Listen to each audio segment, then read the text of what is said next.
एक छोटे से गांव में एक प्राचीन स्कूल था जिसे लोग भूतिया स्कूल कहते थे।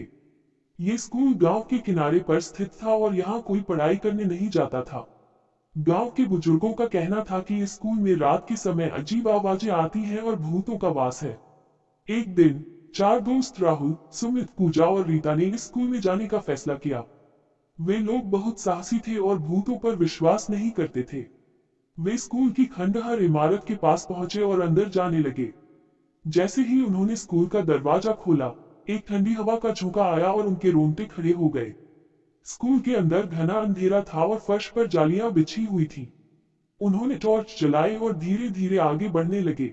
वे एक कमरे में पहुंचे जहां पुरानी काली पड़ी हुई कापियां और किताबें बिखरी हुई थीं।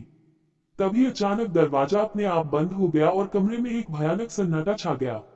राहुल ने दरवाजा खोलने की कोशिश की लेकिन वो दरवाजा नहीं खुला। तभी पूजा की नजर एक पुरानी तस्वीर पर पड़ी।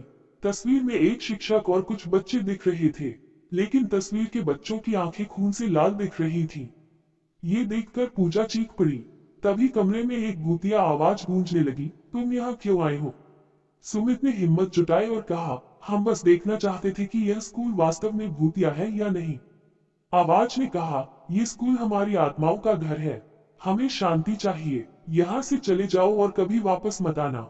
ये सुनकर चारों दोस्त डर के मारे कांप उठे और दरवाजा खोलने की कोशिश करने लगे। अचानक दरवाजा अपने आप खुल गया और वे चारों बाहर की तरफ भागे।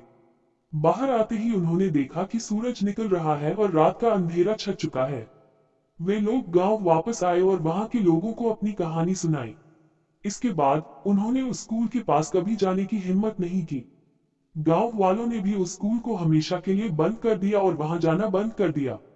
ये कहानी सुनकर लोग समझ गए कि कभी कभी कुछ रहस्य भरे स्थानों को यूं ही छोड़ देना चाहिए।